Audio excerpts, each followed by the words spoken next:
इस वीडियो में हम बात करेंगे हिंदू लॉ के ऊपर। इसमें कौन कौन से एक्ट्स इंक्लूड हैं, इसकी एप्लीकेबिलिटी, इसके कुछ बैकग्राउंड के बारे में जानेंगे इन एक्ट्स के। पहले हम बात करते हैं इसमें कौन कौन से एक्ट्स इंक्लूड हैं। पहला है द हिंदू मैरिज एक्ट, दूसरा है the Hindu succession act, the third one is the minority and guardianship act and the fourth one is the adoption and the maintenance act. इसमें हम बात करेंगे आज हिंदू मैरिज एक्ट के ऊपर। पहले इसका बैकग्राउंड जान लेते हैं। हिंदू मैरिज के ऊपर जो लेजिस्लेशन स्टार्ट हुआ था वो 1829 से हुआ था, जब राजा राम मोहन रॉय ने मूवमेंट चलाया था सती को एबोलिश करने के लिए, और जब सती एबोलिशन एक्ट बना 1829 में। उसके बाद 1856 में विडो रिमैरिज एक्ट आया। 1872 एंड 1869 में भी कुछ लॉज आए, जो कि था special marriage act and divorce act, जो कि दोनों ही हिंदूज पे एप्लीकेबल नहीं था। ये मेनली ब्रिटिश इंडिया में रह रहे ब्रिटिशर्स और क्रिश्चियंस के ऊपर एप्लीकेबल था, जो कि अपना लीगली अपने संबंध को ख़त्म करना चाहते थे, डाइवोर्स लेना चाहते थे। और उसके बाद आया हमारा Hindu marriage act 1955। Hindu law के सोर्सेज क्या क्या थे, कहाँ से ये लिए गए हैं? मेनली दो तरह के सोर्सेज हैं हिंदू लॉ के। पहला है एशियन सोर्सेज और दूसरा है मॉडर्न सोर्सेज। एशियन सोर्सेज में आपके आते हैं श्रुतिज, स्मृतिज, digest and commentaries and customs. Modern sources में आपके आते हैं legislation, judicial president and justice, equity and good conscience. Legislation जो पार्लियामेंट के द्वारा लॉ पास करे जाते हैं। जुडिशियल प्रेसिडेंट जो सुप्रीम कोर्ट अपना जजमेंट देता है, वो जुडिशियल प्रेसिडेंट में आता है। जहाँ पे कोई लॉ नहीं दे रखा है किसी सिचुएशन में, वहाँ पे अपना लॉजिक लगाना पड़ता है, अपना दिमाग लगाना पड़ता है, या जजेस अपना दिमाग लगाते हैं, वो जस्टिस, इक्विटी, गुड कंसाइंस में आता है।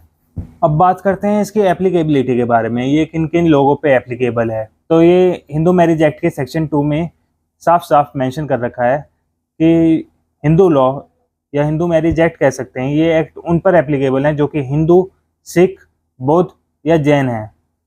और उसके बाद इन्होंने फिर से एक क्लियर तरीके से मेंशन करा कि ये उन लोगों पे भी एप्लीकेबल है जो कि मुस्लिम, पारसी या क्रिश्चियन नहीं है।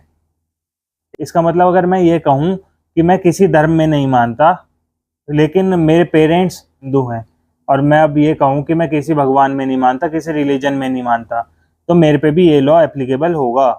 किसी ने कोई बच्चा गोद लिया, अब आप उसकी अपब्रिंगिंग एक हिंदू रिलीजन के हिसाब से कर रहे हैं, तो वो बच्चा हिंदू माना जाएगा और उसके ऊपर ये एप्लीकेबल होगा। और वहीं अगर आप उसे बड़ा कर रहे हैं मुस्लिम रिलीजन के हिसाब से, तो उस पर ये एक्ट एप्लीकेबल नहीं होगा। हिंदू या तो बर्थ से हिंदू होते हैं, या आपने कन्वर्जन करा हो, या आप पहले हिंदू थे फिर दूसरे रिलीजन में कन्वर्ट हो गए, उसके बाद फिर से हिंदू बन गए, यानी रिकन्वर्ट्स, इन पे भी ये लॉ एप्लीकेबल है। एक केस था मोहनदास वर्सेस देवसन बोर्ड। इसमें एक क्रिश्चियन मंदिर में तबला बजाता था, तो मंदिर के पुजारियों ने कहा ये क्रिश्चियन है, इनसे हम भजन कीर्तन नहीं करवा सकते। तो उस आदमी ने अपना कोर्ट में जाके डिक्लेरेशन दे दिया कि मैं हिंदू हूँ, तो माना गया कि वो हिंदू है, वो उस डिक्लेरेशन को माना गया, उस पर ये लॉ अब एप्लीकेबल होगा। पहले बात करते हैं सेक्शन 5 के ऊपर, जो कि है कंडीशंस ऑफ हिंदू मैरिज। ये कंडीशंस वो हैं, अगर जो फॉलो नहीं हुई तो वो मैरिज वॉइड मानी जाएगी। पहली कंडीशन है मोनोगैमी।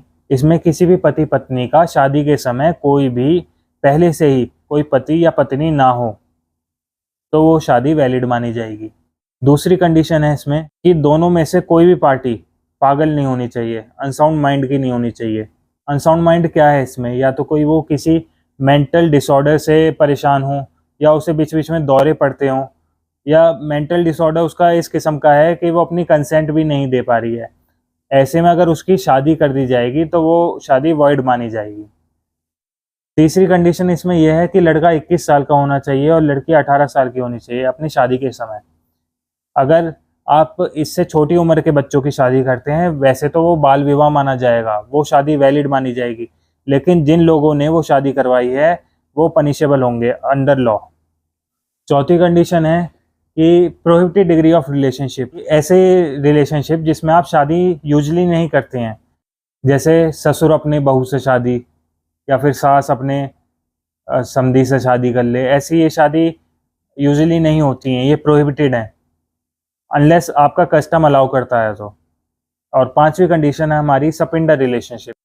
सपिंडर रिलेशनशिप मतलब मेल की साइड से 5 जनरेशन तक की और फीमेल की साइड से 3 जनरेशन तक की ऊपर वाली जो जनरेशन्स हैं उसमें आप शादी नहीं कर सकते हैं। जैसे आपके कज़न बाबा हैं, कज़न बाबा की फैमिली में आपकी बहन वो शादी नहीं कर सकती है, जो कि आपके कज़न्स हो गए एक तरीके से। आप कज़न्स में शादी नहीं कर सकते 5 जनरेशन मेल्स में और 3 जनरेशन फीमेल में। बात करते हैं section 9 of Hindu marriage act. ये बात करता है रेस्टिट्यूशन ऑफ कंजुगल राइट, जहाँ पे मियाँ बीवी में से, पति पत्नी में से दोनों अपने मैरिटल राइट्स या मैरिटल ऑब्लिगेशन फॉलो करने से मना कर दें बिना किसी वजह के। जैसे कि पति अपनी पत्नी से कह दे कि मैं एक घर के नीचे तुम्हारे साथ नहीं रह सकता, तो ये कंजुगल राइट्स का वायलेशन है। तो दोनों में से कोई भी पार्टी जिसने भी वायलेट करा है इसे, वो कोर्ट में जा सकती है रेस्टिट्यूशन ऑफ कंजुगल राइट्स की डिक्री लेने के लिए। यहाँ पे कोर्ट ऑर्डर करेगा कि अगर कोर्ट को लगता है कि ये जो वायलेट करा जा रहा है कंजुगल राइट का, ये बिना किसी रीजनेबल कॉज के, बिना किसी वजह के हो रहा है, तो कोर्ट ऑर्डर कर देगा रेस्टिट्यूशन के लिए। और अगर दूसरी पार्टी इस ऑर्डर को फॉलो नहीं करती है तो इसका एग्जीक्यूशन सेम ऐसी होगा जैसे अटैचमेंट करी जाती है किसी प्रॉपर्टी की सिविल केसेस में। सेक्शन 10 आपका बात करता है जुडिशियल सेपरेशन के बारे में, जिसमें पति और पत्नी कोर्ट के ऑर्डर के थ्रू जुडिशली अपने आप को सेपरेट कर सकते हैं। अपनी राइट और ऑब्लिगेशन, जो भी मैरिटल राइट्स और मैरिटल ऑब्लिगेशन है, इससे अपने आप को ख़त्म कर सकते हैं। लेकिन ये डाइवोर्स नहीं है, ये अपने आप को बस एक दूसरे से अलग करने का एक तरीका है। इसमें ही अगर आप 1 साल तक, ये जुडिशियल सेपरेशन आपका 1 साल तक चलता है, तो ये आपका एक डाइवोर्स का ग्राउंड बन जाता है। डाइवोर्स और जुडिशियल सेपरेशन के ग्राउंड्स दोनों ही ऑलमोस्ट सेम है, like adultery, insanity, venereal disease, cruelty, desertion. 3 grounds ऐसे हैं जो कि सिर्फ वाइफ को अवेलेबल हैं, जो कि है बाइगेमी।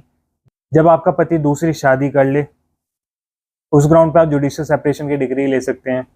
जहाँ पे आपका पति कन्विक्टेड कर दिया हो रेप के किसी केस में, ध्यान रखिए यहाँ पे मैं कन्विक्टेड शब्द का यूज़ कर रहा हूँ।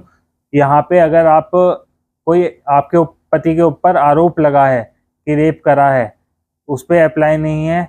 ये ग्राउंड सिर्फ तभी है जब उसे कन्विक्ट कर दिया गया है पति को रेप के केस में।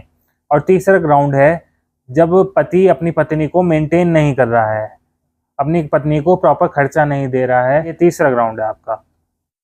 सेक्शन 11 आपका वॉइड मैरिजेस की बात करता है। वॉइड मैरिजेस में जहां आपने पहली शादी होने के बावजूद दूसरी शादी करी है, वो वॉइड है। प्रोहिबिटेड रिलेशनशिप में आपने शादी करी है, वो वॉइड है। या सपिंडर रिलेशनशिप में करी है, वो भी वॉइड है। सेक्शन 12 बात करता है वॉइडेबल मैरिजेस की, जहाँ पे शादी वैसे तो डायरेक्टली वॉइड नहीं है, लेकिन पति और पत्नी चाहें तो वो वॉइड करवा सकते हैं, उस शादी को नल एंड वॉइड करवा सकते हैं, ख़त्म करवा सकते हैं।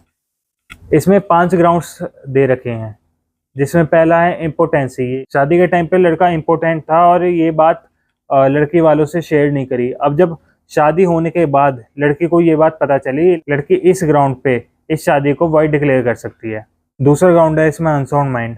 लड़का या लड़की, इन दोनों में से कोई भी किसी मेंटल प्रॉब्लम से या मेंटली डिसऑर्डर हो, तो इस ग्राउंड पे शादी होने के बाद अगर आपको पता पड़ता है कि लड़का ऐसा है या लड़की ऐसी है, तो इस ग्राउंड पे आप इस शादी को वॉइड डिक्लेयर करवा सकते हैं। या फिर जो शादी करी गई हो जोर ज़बरदस्ती से करवाई गई हो, या फिर झूठ से, फरेब से ऐसे कराई गई हो, तो बाद में जब वो झूठ फरेब का आपको पता चले, या जब जोर ज़बरदस्ती से करवाई है, जब वो फोर्स ख़त्म हो जाए, आप उसके बाद इस शादी को वॉइड डिक्लेयर करवा सकते हैं। जैसे कि अपने ये बिहार में केसेस भी होते थे जहाँ पे जोर ज़बरदस्ती से लड़के को उठा के लेके जाते थे। कोई पढ़ा लिखा लड़का देखा और उसकी अपनी बेटी से शादी करवा देते जोर ज़बरदस्ती से, बंदूक की नोक के सामने। तो जब वो फोर्स ख़त्म हो जाएगी, जब वो अपने घर चला जाएगा लड़का, बाद में कोर्ट के थ्रू उस शादी को वॉइड डिक्लेयर करवा सकता है। लास्ट ग्राउंड है इसमें pre marriage pregnancy. Pre marriage pregnancy में जहां लड़की शादी के दौरान प्रेग्नेंट थी और ये बात लड़के वालों से छुपाई उसने, और जब लड़के वालों को ये बात पता पड़ेगी या फिर उसके प्रेग्नेंट होने का पता लगता है शादी के बाद, तो वो इस ग्राउंड पे इस शादी को वॉइड डिक्लेयर करवा सकते हैं। सेक्शन 13 बात करता है डाइवोर्स की। इस पे मैंने पहले से एक वीडियो बना रखी है, आप चाहे तो उसे चेकआउट कर सकते हैं। डाइवोर्स में देखा जाए तो आप इसको 4 थ्योरीज के बेसिस पे समझ सकते हैं। पहला है फॉल्ट थ्योरी, दूसरा है ब्रेकडाउन थ्योरी, तीसरा है कस्टमरी थ्योरी एंड चौथा है कंसेंट थ्योरी। फॉल्ट थ्योरी में वही ग्राउंड्स आते हैं जो कि मैंने अभी आपको जुडिशियल सेपरेशन में बताया, जो कि थे cruelty, desertion, insanity, leprosy, venereal diseases.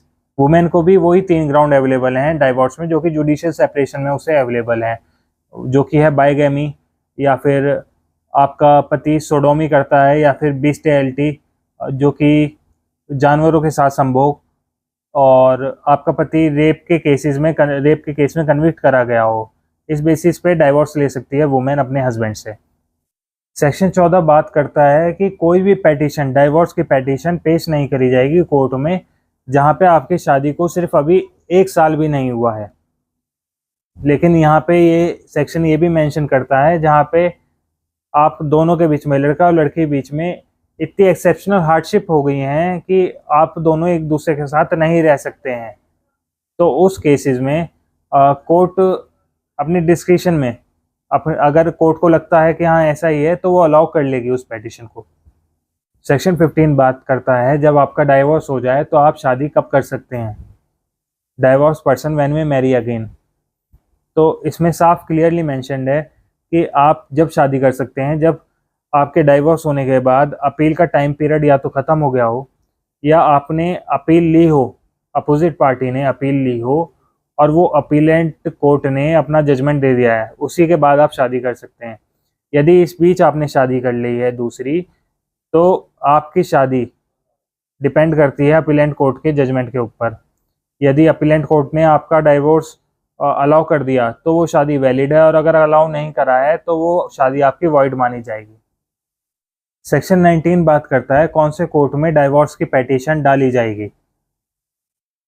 Divorce की पेटिशन डाली जा सकती है उस कोर्ट में जहाँ पे जिसके जुरिडिक्शन में आपकी शादी हुई हो, जहाँ आप दोनों एक साथ रहे हों। अगर वाइफ पेटिशनर है जहाँ वो रह रही है, उस कोर्ट के जुरिडिक्शन में फाइल कर सकती है डाइवोर्स की पेटिशन। या फिर पेटिशनर जहाँ पे रिस्पोंडेंट कहीं आउटसाइड इंडिया रह रहा है, तो जहाँ पेटिशनर रह रहा है वो वहाँ पे फाइल कर सकता है डाइवोर्स की पेटिशन। आज की वीडियो में बस इतना ही। नेक्स्ट वीडियो में हम बात करेंगे मेंटेनेंस के ऊपर, इंटरिम मेंटेनेंस के ऊपर, कस्टडी ऑफ चिल्ड्रन के ऊपर, डिस्पोजल ऑफ प्रॉपर्टी के ऊपर। Okay bye.